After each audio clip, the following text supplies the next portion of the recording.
Algunas escenas en este programa han sido recreadas. En 1963, los detectives investigaron el asesinato de una mujer en California. Pero a la tecnología le llevaría casi 30 años atrapar al asesino.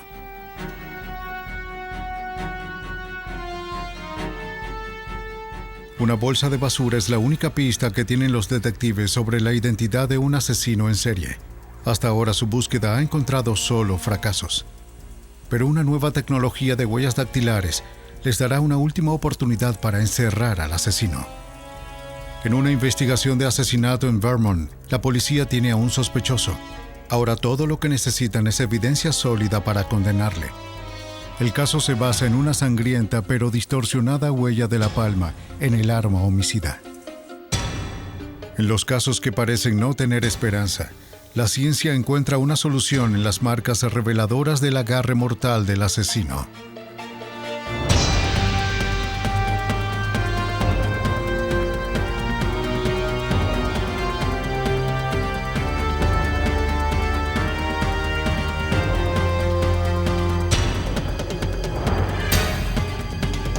Los nuevos detectives, casos estudiados por la ciencia forense.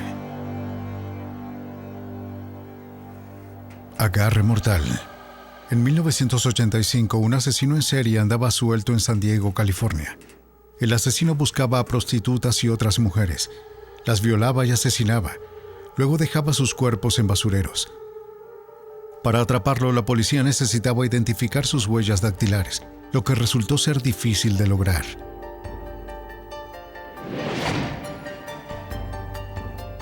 En la mañana del 9 de mayo de 1986, la policía respondió a una llamada informando de una mujer que fue encontrada en un lugar espantoso. La última víctima del asesino.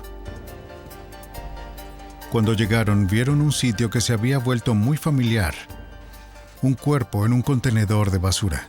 Esta vez el asesino lo había envuelto en 2 bolsas unidas con cinta adhesiva. Después de desechar el cuerpo en el contenedor, lo cubrió con una manta. La policía interrogó a los vecinos para averiguar si habían visto a alguien sospechoso. Nadie había visto nada fuera de lo común. Detectives de homicidios fueron a la escena a investigar. Una unidad de emergencia llegó para recuperar el cuerpo.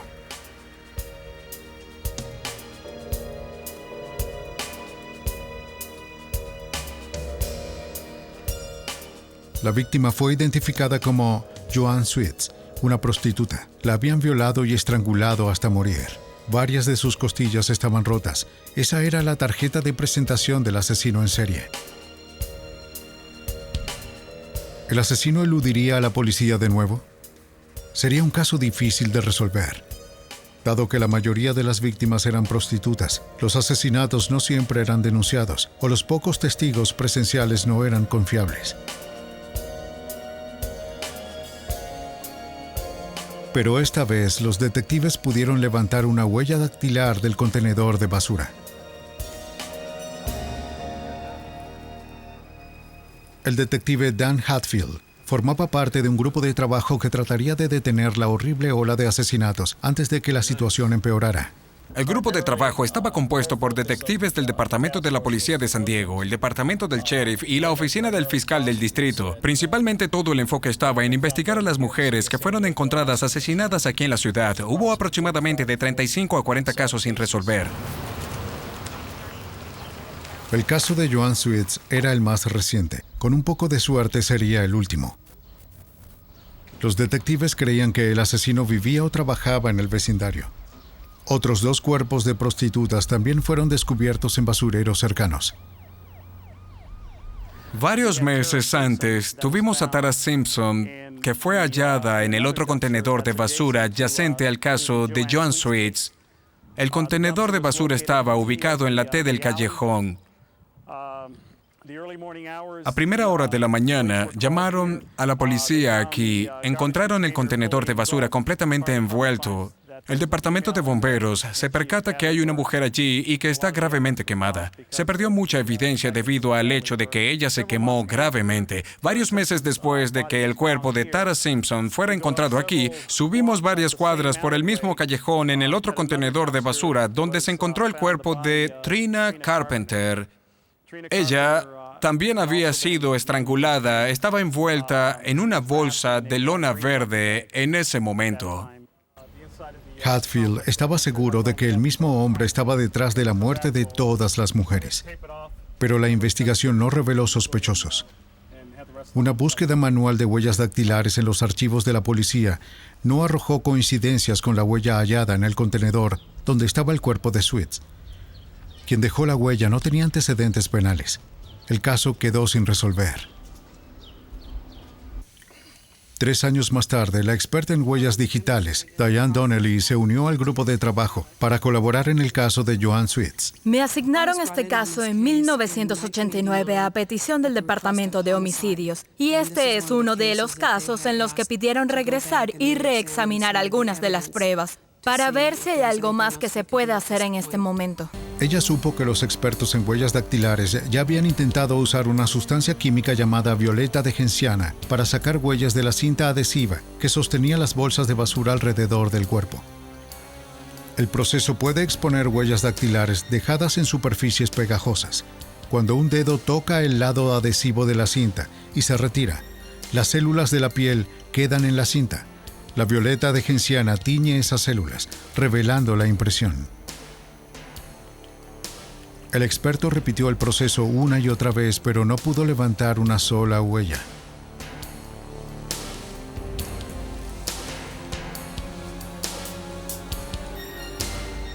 Luego, poco después de que Donnelly se uniera al grupo de trabajo, ella y los detectives de San Diego pudieron descansar. Decidieron hacer otro intento de identificar la impresión desde el contenedor de basura utilizando un nuevo sistema computarizado de comparación de huellas dactilares. Varios sospechosos fueron considerados y descartados antes de que alguna coincidencia fuera encontrada. Las huellas pertenecían a un hombre llamado Brian Maurice Jones. Para el momento de los asesinatos en San Diego nunca había sido arrestado. Jones estaba pagando condena por violación, robo y secuestro de una prostituta unos años antes. Se convirtió en el principal sospechoso en el asesinato de Joanne Sweets. Pero los detectives sabían que la impresión del contenedor no era suficiente para tener un caso. Jones tendría una coartada.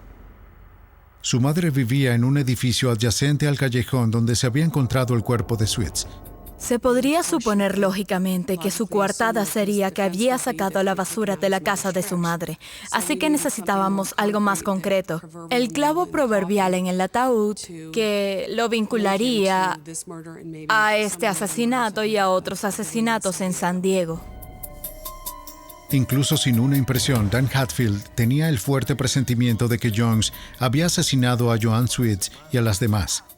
Según el escenario de Hatfield, lo más probable es que Jones cruzara el bulevar en busca de víctimas, escogiera una prostituta y la llevaría al apartamento de su madre mientras ella estaba en el trabajo. Actuaría como un cliente típico, pero la noche culminaría en un asesinato.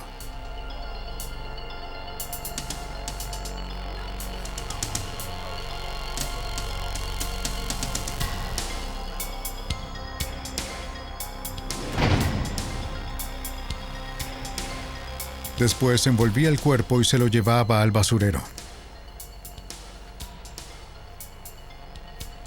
Jones todavía estaba en prisión por delitos menores, pero sería elegible para libertad condicional en 10 años. Si Hatfield podía vincularlo con el asesinato de Joanne Sweets, se aseguraría de que nunca saliera. Yo creo que cuando el señor Jones dejó el cuerpo en el basurero, probablemente sintió que podía salirse con la suya, ya que pudo escaparse de los otros 2 asesinatos.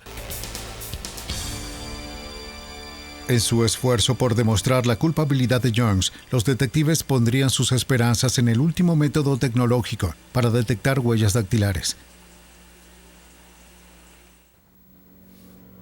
Estancada durante 3 años, la investigación del asesinato de Joanne Sweets tuvo un buen comienzo en 1992.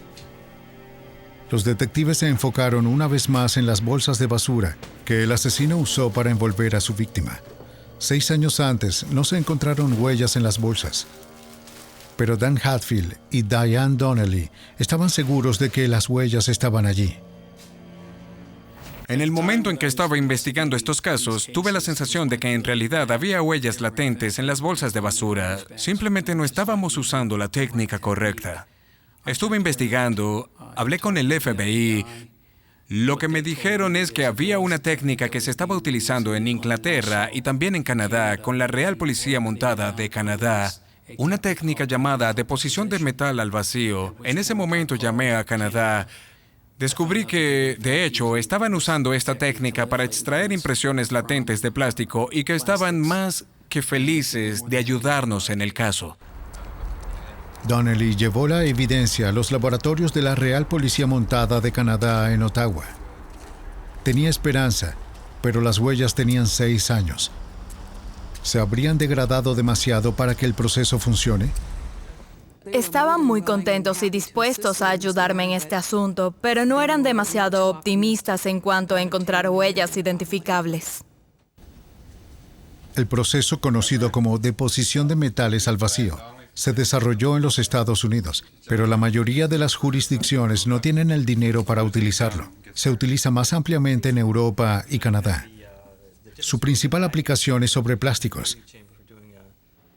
Pero para el experto en huellas dactilares Pat Laternus, de la Real Policía Montada de Canadá, es un proceso versátil que funciona cuando todas las demás técnicas han fallado. Es posible obtener impresiones de artículos tales como papel de revistas, toallas de papel, pañuelos de papel, impresiones muy finas.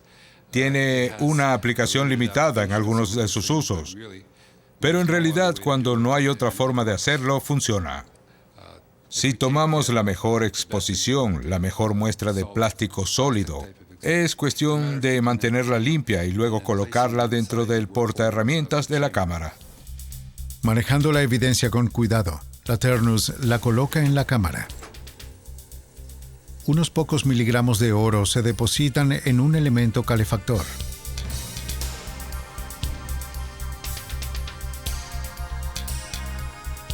Una vez que la cámara está sellada, las bombas crean un vacío. Una vez dentro del vacío, la fuente de oro se calienta y el calor está derritiendo el metal, que casi licuaría o herviría. Esto se puede comparar con el vapor cuando sube directamente hasta llegar a un punto donde se condensa en la superficie. Una capa delgada e invisible cubre la superficie de plástico de la bolsa de basura. Si la bolsa no contiene huellas dactilares, la capa de oro será uniforme. Pero si hay huellas dactilares, el oro se hundirá en ellas, dejando sin cubrir las crestas oleosas de la impresión.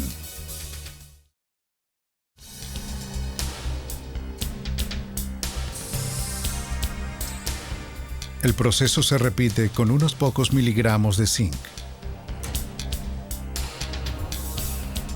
Al igual que el oro, el zinc se vaporiza dentro de la cámara de evidencia. Se recondensará solo sobre otros metales, por lo que solo se adherirá a la capa de oro anterior. Pero el zinc no se adhiere al residuo aceitoso de la huella dactilar donde no hay oro. El resultado es una huella dactilar de alto contraste.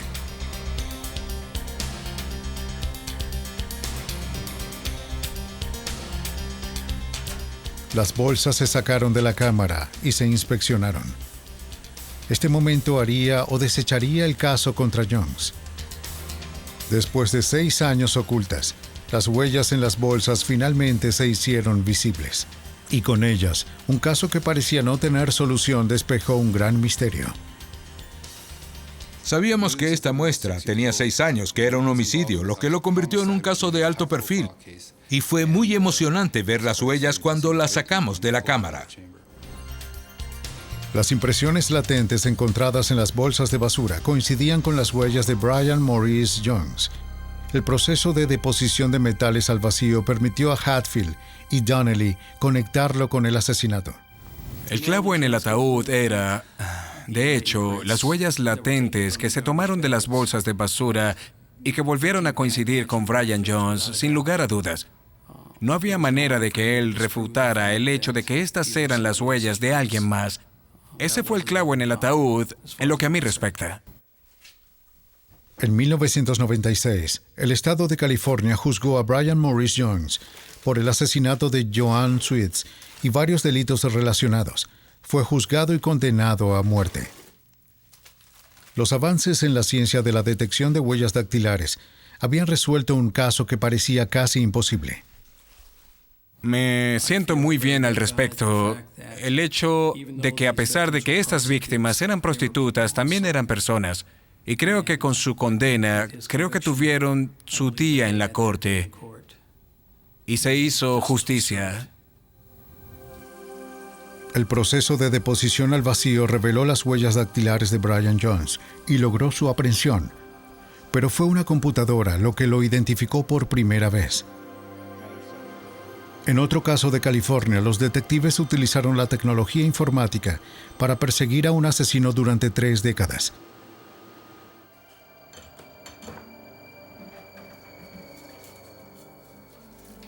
El 2 de octubre de 1963, Thora Rose pasaba una noche tranquila sola en su apartamento en Hollywood, California. Ella había alquilado el apartamento apenas un mes antes, después de separarse de su esposo, y se estaba adaptando lentamente a la vida por su cuenta. Rose trabajaba como camarera y se mantuvo principalmente por sí misma en su tiempo libre. El apartamento de la planta baja se consideraba estar en un barrio seguro, incluso para una mujer que vivía sola. Pero esa noche, alguien invadió esa seguridad, y Thora Rose se convirtió en su objetivo. Él esperó en la oscuridad mientras ella se preparaba para la noche.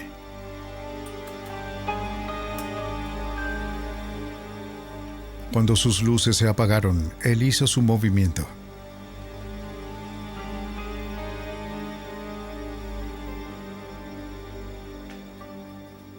Cuando Rose se durmió, él abrió una ventana sobre el fregadero de la cocina y se arrastró hasta su apartamento.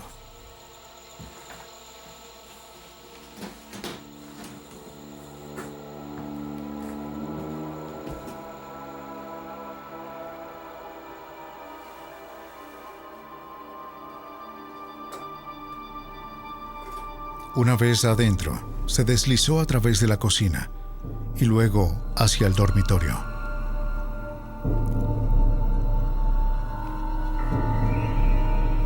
Cuando llegó allí, atacó. Después de una lucha violenta, Thora Rose, de 43 años, murió. Cuando Rose no vino al trabajo al día siguiente, su empleador la llamó por teléfono, pero no obtuvo respuesta. Preocupado, llamó a la policía. Cuando llegaron, encontraron el apartamento en desorden y el cuerpo de Thora Rose en el dormitorio.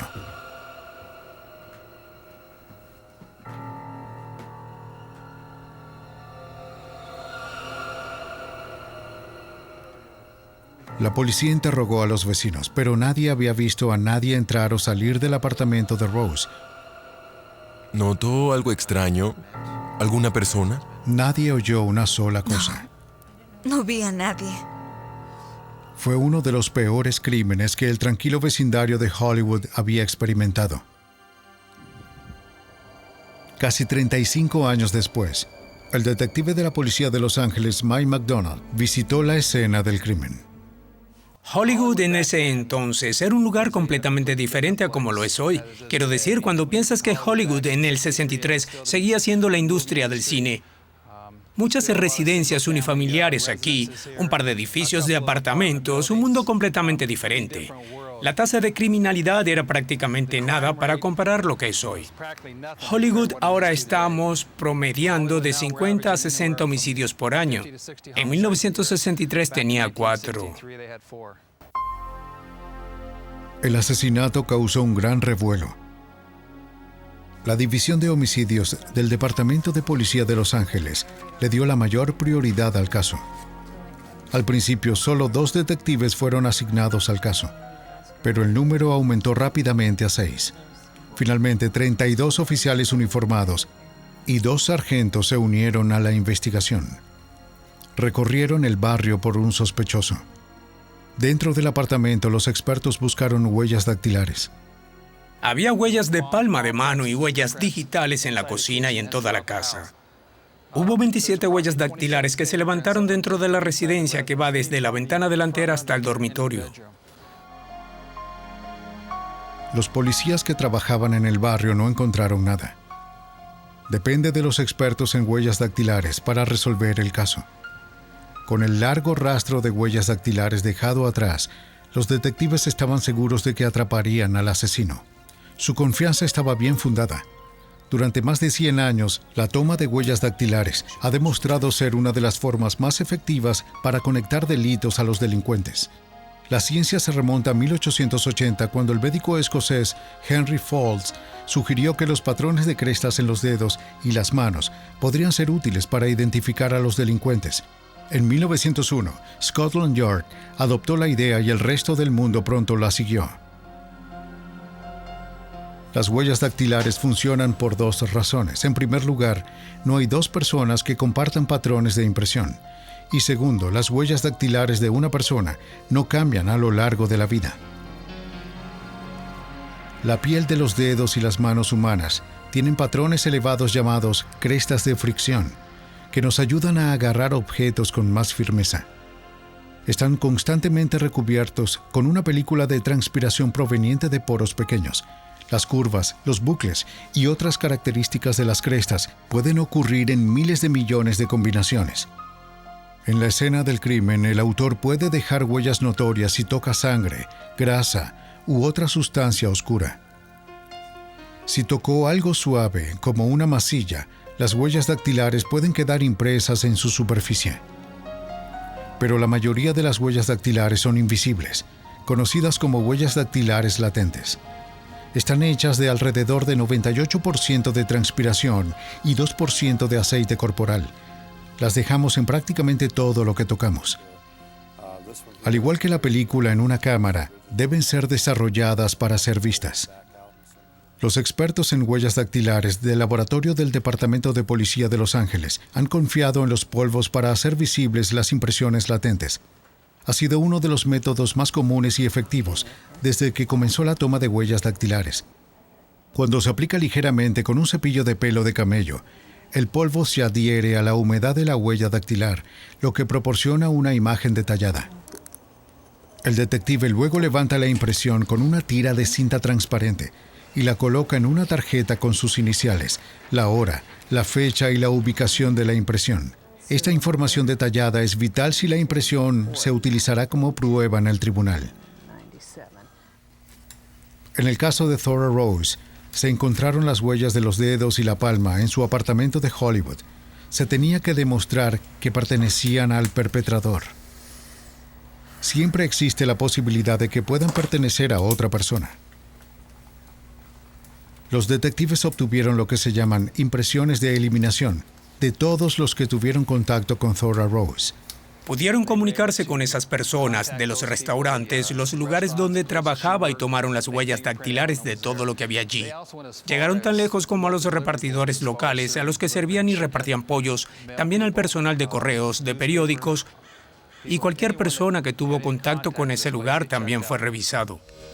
Después de que todas las demás personas fueron descartadas, los detectives llegaron a la única conclusión posible: las huellas pertenecían al asesino. Ahora podrían enviarse al laboratorio para que los examinadores las comparen con las impresiones de criminales en sus archivos. Siempre que la policía hace un arresto, incluso por la infracción más pequeña, requieren que se le tomen las huellas digitales a la persona arrestada. Las impresiones se guardan en el archivo y en algunos casos se envían a otras jurisdicciones policiales. Si el sospechoso está involucrado en otro crimen, sus huellas estarán disponibles para comparación. La forma tradicional de registrar huellas dactilares es el método de tinta y rollo. Cada dedo se rueda en una almohadilla de tinta y luego se imprime en una tarjeta con el nombre y los datos personales de la persona arrestada. El documento se agrega a los archivos de huellas dactilares. Recientemente, algunas jurisdicciones han comenzado a escanear huellas dactilares en una computadora. El escáner crea una imagen digital de las impresiones para que se puedan agregar a la base de datos. Un haz de luz sustituye a la almohadilla de tinta. De cualquier manera, el proceso de comparación comienza cuando el examinador compara las impresiones de la escena del crimen con las impresiones de los archivos de la policía. La comparación de las huellas dactilares es muy parecida hoy en día que en 1963. El examinador debe buscar puntos de identificación coincidentes. Las crestas de fricción se organizan en arcos, bucles y verticilos. A veces terminan abruptamente, a veces se dividen en dos. El examinador considera todos estos patrones al hacer una identificación.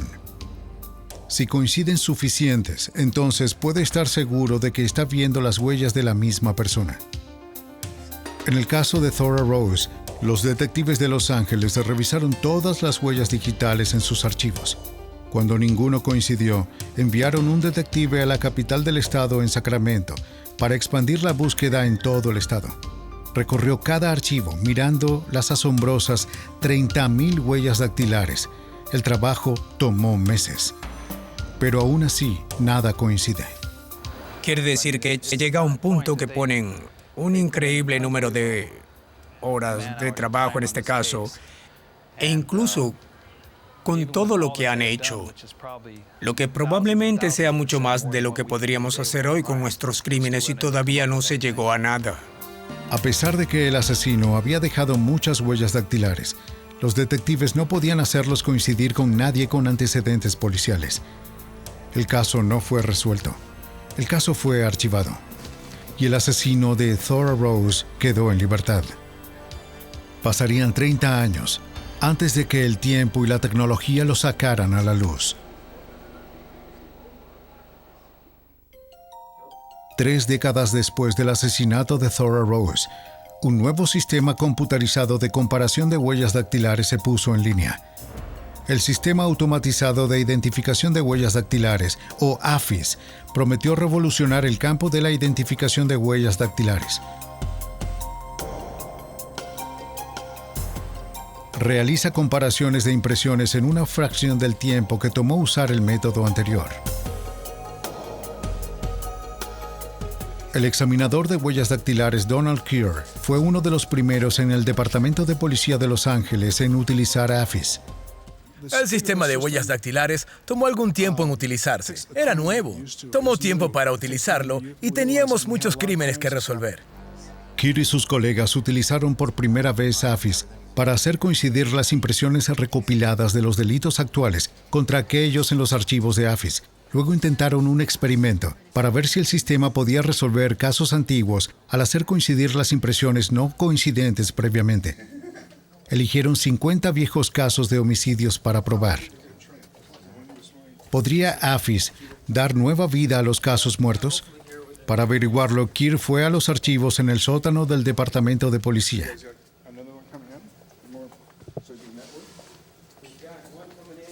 Allí, bajo el polvo de 30 años o más, había estantes llenos de viejos archivos de huellas dactilares.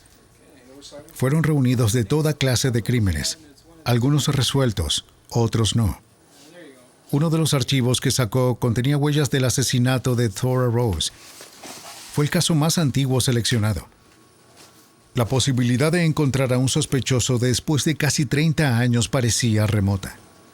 Pero con millones de impresiones agregadas a los archivos policiales desde 1963 y la capacidad del sistema AFIS para compararlas a la velocidad del rayo, los detectives tuvieron un atisbo de esperanza. Pero primero tenían que prepararse las huellas del caso de Rose. Antes de que AFIS pueda reconocer cualquier huella dactilar, un examinador debe fotografiarla en 5 veces su tamaño normal. En contraste con las impresiones tomadas de un sospechoso en la estación de policía, las crestas y los patrones de la mayoría de las impresiones de una escena del crimen son débiles e indistintas. El examinador debe mejorar cuidadosamente el patrón en el papel de calco. De lo contrario, el escáner de la computadora no podrá leerlo. Cualquier lugar donde lo coloque en bucle es donde termina una cresta en el patrón de huellas dactilares. Y queremos asegurarnos de que sean realmente claros, porque eso es lo que la computadora usa para una búsqueda. Se llaman minucias o características. Lo reviso con frecuencia para ver si me estoy perdiendo algo. Repaso lo que he estado haciendo aquí. Cuando la huella latente es ilegible, el examinador debe aventurarse a adivinar la línea y el detalle. El trazo es escaneado en la computadora. El examinador limpia cualquier línea indistinta en la pantalla e identifica características notables de la impresión latente. La computadora los usará como marco de referencia. AFIS entonces comienza el proceso de emparejamiento. La computadora mira varias áreas de la huella desconocida. Luego compara estos puntos con las huellas en su base de datos. Clasifica cada impresión de acuerdo a qué tan parecida es a la huella desconocida. En otra sala, el inmenso computador AFIS busca a través de millones de huellas digitales una coincidencia. En menos de una hora completa un trabajo que normalmente llevaría meses. Luego el sistema entrega las coincidencias más parecidas. Pero depende del examinador hacer la comparación final a simple vista. Las impresiones identificadas por AFIS se comparan lado a lado con la impresión del sospechoso. Puede haber muchas cosas que coincidan, pero si hay algo que se sabe que es bastante obvio, un punto, una minucia real como esta que vemos bastante grande aquí. Una línea un poco corta, parece que podría estar ahí, pero más allá. Junto a él había un lugar donde terminaba otra cresta. Aquí no hay nada de eso, así que probablemente la descarte. El sistema AFIS ha tenido notables resultados. Durante su primer año de operación, la policía de San Francisco pudo resolver 816 casos anteriormente sin solución, incluidos 52 homicidios.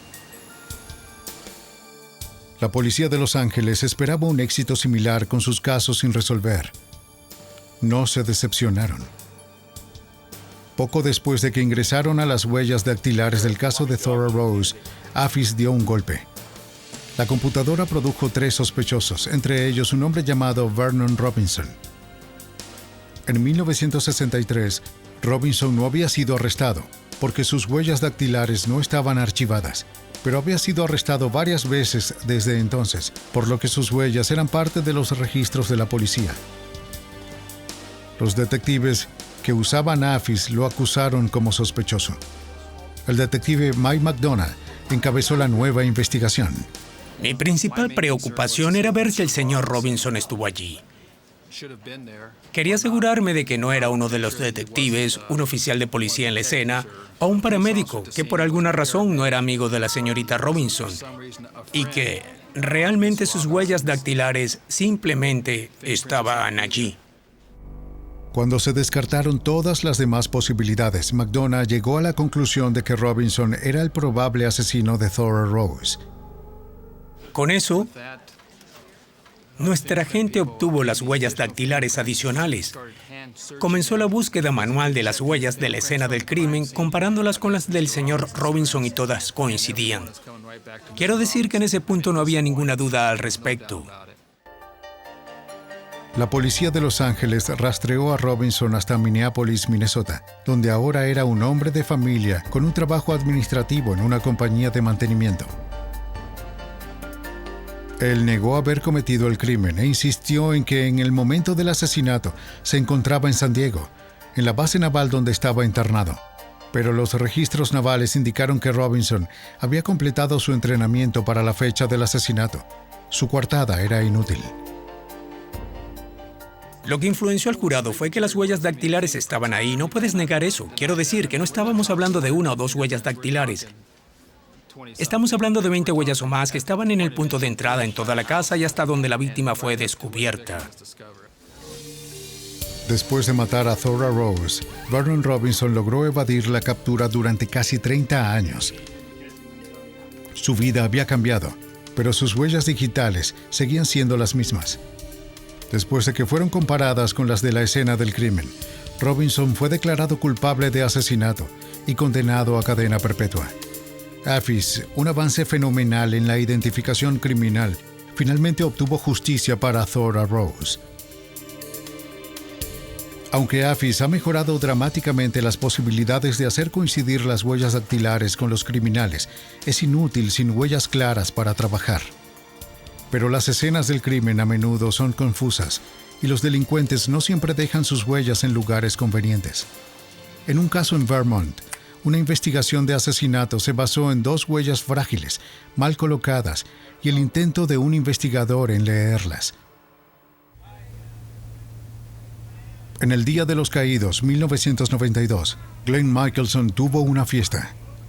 Él y sus amigos estaban dejando atrás el frío invierno de Vermont y disfrutaban el comienzo del verano. Pero la celebración fue casi arruinada por un invitado no deseado. Cuando la fiesta estaba terminando, él trató de irse en el auto de Michelson con uno de los barriles de cerveza. Pero 3 de los amigos de Michelson lo atraparon en el acto. Lo persiguieron fuera de la propiedad y recuperaron el barril.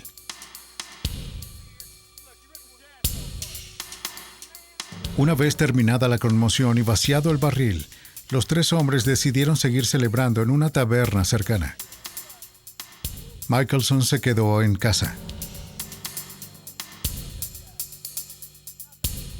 El grupo regresó a la casa 45 minutos más tarde, todavía de buen humor. Al principio no notaron que su anfitrión no estaba a la vista. Cuando lo llamaron, él no respondió. Ellos asumieron que se había ido a la cama.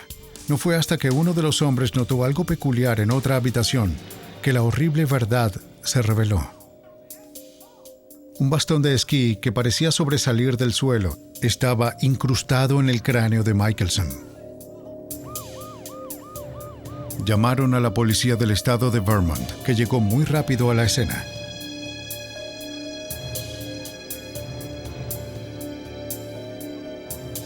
Los amigos de Michelson no podían creer que el amigo con el que se habían reído hacía unas horas, ahora yacía muerto.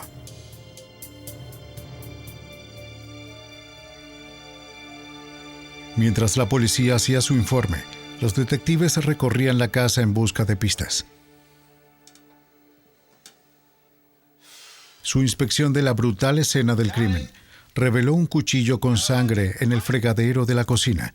Parecía que la víctima había sido apuñalada varias veces antes de que el palo de esquí se clavara repetidamente en su cráneo. Según el sargento Miles Heffernan, la víctima no murió fácilmente. Obviamente estuvo involucrado en una pelea. Tenía mucha sangre en su ropa, había mucha sangre en las paredes del pasillo. Cuando se les preguntó, los 3 hombres que encontraron el cuerpo le contaron a los detectives sobre la persona que intentó robar el auto de Michelson y el barril de cerveza. Su nombre era Robert Plant. Había llegado con uno de los invitados y se había vuelto tosco a medida que avanzaba la noche. Los hombres recordaron que llevaba zapatos blancos con cordones rosados, los mismos zapatos que se encontraron cerca del cadáver descalzo. Faltaban las botas de vaquero que Michelson había usado. Mientras la policía seguía investigando, llegó una llamada sobre un automóvil que había salido de la carretera a menos de 1 milla de distancia. Un vecino llamado Robert Salzman hizo la denuncia. El señor Salzman estaba en su sala de estar con su esposa y su hijo cuando escuchó al automóvil salir de la carretera. Fue afuera y observó a Robert Plant caminando desde el vehículo hasta el porche delantero de la residencia del señor Salzman. Tuvo una discusión con Robert Plant. Inicialmente Plant parecía agradable. Preguntó si podía conseguir una grúa y el señor Salzman respondió que sí. Pero entonces Plant se volvió agresivo y rompió una ventana. Salzman lo echó de su propiedad y llamó a la policía. Llegaron a los pocos minutos y encontraron el auto al costado de la carretera. Coincidía con la descripción del vehículo de Glenn Michelson, pero Plant no estaba a la vista. Al parecer huyó a pie. La policía buscó en el bosque y lo encontró en poco tiempo, desmayado debajo de un árbol.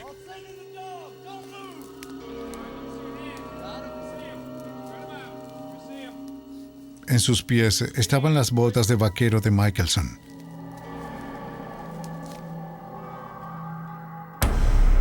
Fue llevado a la estación para ser interrogado y acusado de asesinato. A simple vista parecía que Heffernan tenía un caso sólido y fácil en su contra. Pero Plant negó el crimen y la policía no tenía testigos oculares. Teóricamente, Plant podría afirmar que había robado los bienes de Michelson después de que otra persona cometió el asesinato. Los detectives intentaron reforzar su caso circunstancial con evidencia forense. Las huellas dactilares de Plant. Sabían que las impresiones levantadas de paredes, lavamanos y cajones tenían poco valor, ya que Plant había sido un invitado en la fiesta de Michelson. Pero encontraron huellas sangrientas en la empuñadura del palo de esquí y en el marco de una puerta. Si estas huellas pudieran identificarse como las de Robert Plant, la policía podría resolver el caso. Para ayudarlo a hacer la identificación, Heffernan llamó al experto en huellas digitales John Creighton, del Laboratorio Forense del Departamento de Seguridad Pública de Vermont. Debido a que las huellas estaban grabadas en la sangre seca de la víctima, eran extremadamente incriminatorias y extremadamente frágiles. Los métodos tradicionales de espolvorear no serían efectivos. Afortunadamente, Creighton tiene un arsenal bien abastecido con los medios para recuperar huellas difíciles. La forma en que se levanta una huella depende del tipo de superficie en la que se encuentre. Básicamente hay dos tipos diferentes de evidencias que llegan al laboratorio para la toma de huellas dactilares. Está la evidencia porosa y no porosa. La evidencia porosa son papeles, cartones, cosas de esa naturaleza. La evidencia no porosa es madera, plásticos, metal, vidrio. Por lo tanto, dependiendo de qué tipo de evidencia sea, determinará qué tipo de examen se hace. El papel y otras superficies porosas no dejan humedad para que los polvos se adhieran. Un método clásico para levantar impresiones de estas superficies es el ahumado de yodo. Los cristales de yodo se colocan dentro de un tubo de vidrio. El tubo se llena con fibra de vidrio y sulfato de cobre.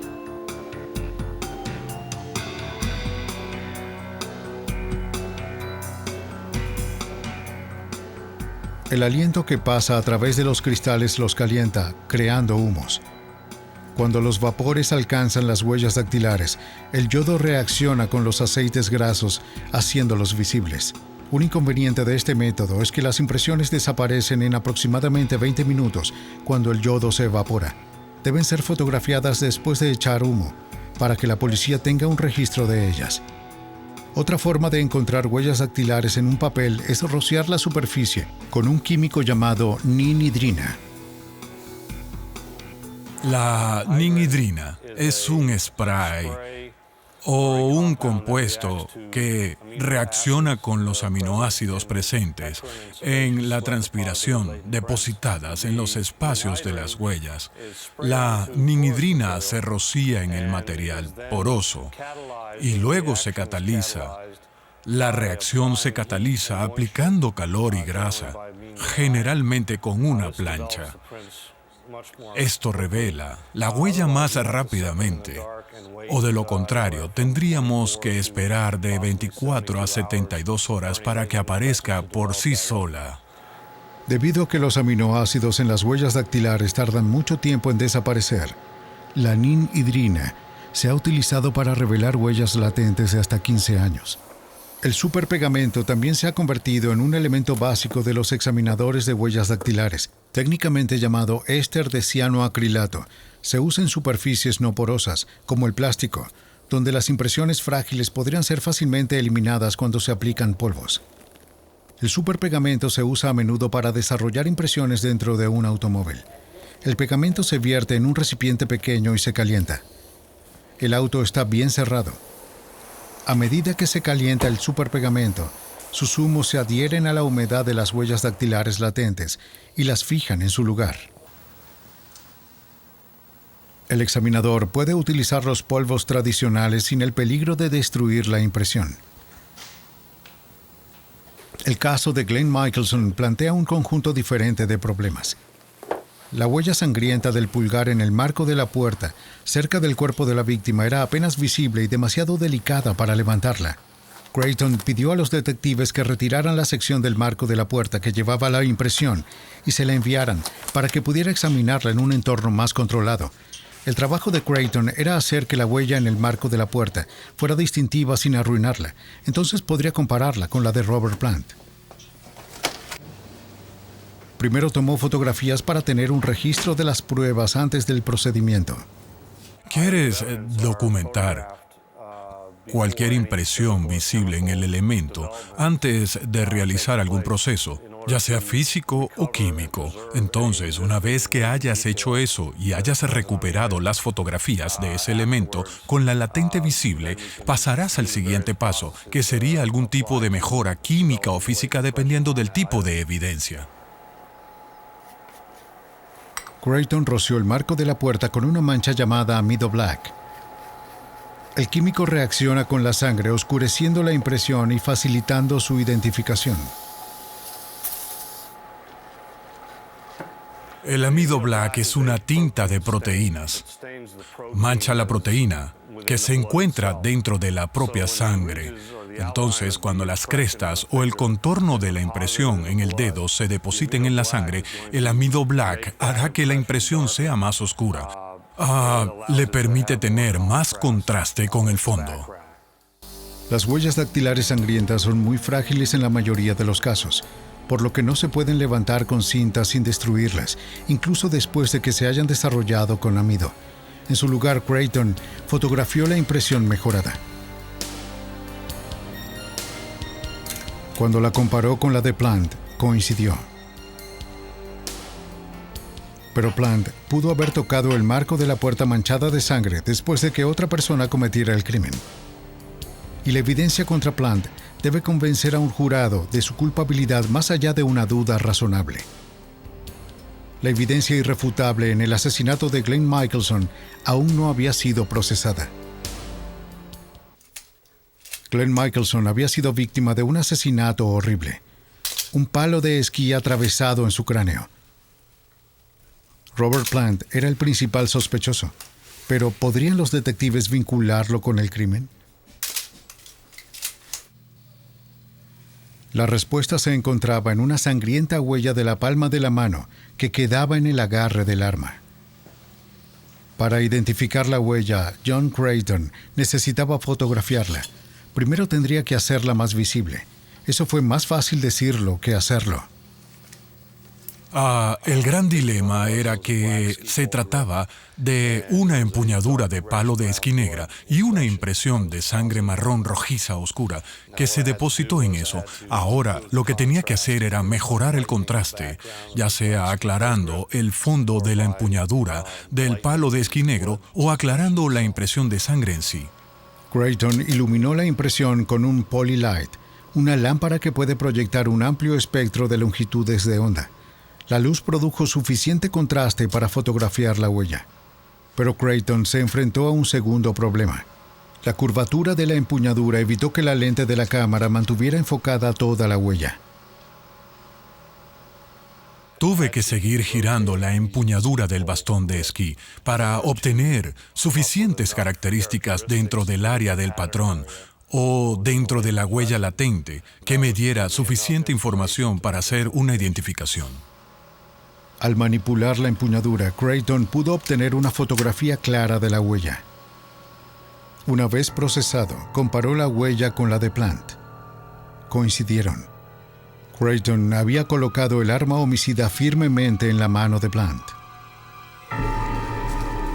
Los eventos de las últimas horas de Glenn Michelson ahora tenían sentido.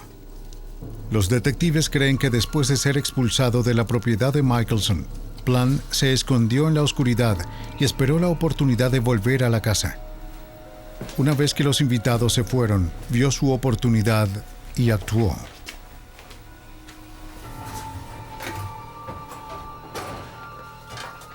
Entró en la cocina. Buscó hasta encontrar un cuchillo.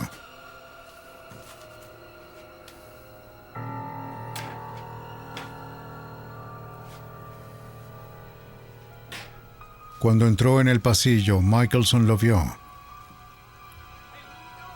Los dos hombres lucharon, pero Plant tenía la fatal ventaja.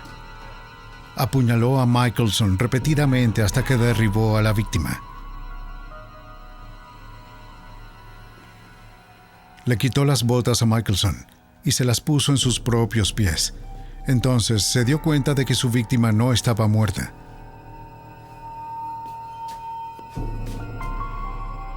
Así que encontró un palo de esquí en otra habitación y volvió a rematarlo.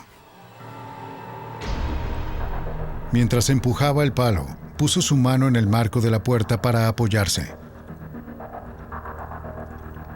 Después del golpe final salió de la casa, robando el auto de Michelson para escapar. Pero solo logró recorrer 1 milla antes de salir de la carretera.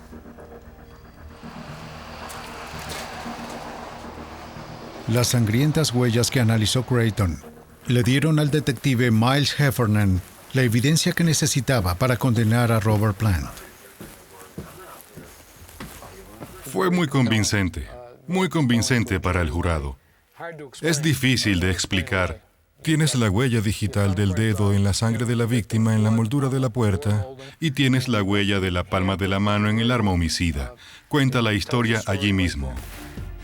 Por el asesinato de Glenn Michelson, Robert Plant recibió una sentencia de 50 años a cadena perpetua. Durante más de un siglo, las huellas dactilares han demostrado ser una forma confiable e irrefutable de vincular a los delincuentes con sus delitos.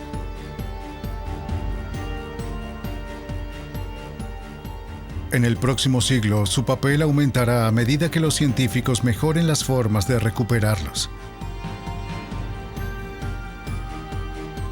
Cada vez más, los asesinos serán entregados en los brazos de la justicia por sus propias manos.